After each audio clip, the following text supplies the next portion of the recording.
Okay, using the iPhone right now. I don't want to get my Canon out here. It's thunder and lightning. It's raining pretty good. It's not a downpour. It's getting stuff wet though. Something that the valley here certainly needs.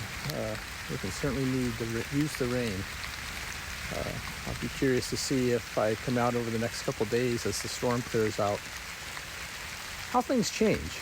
If things start greening up yet, if certain plants and animals start to emerge differently than they normally would.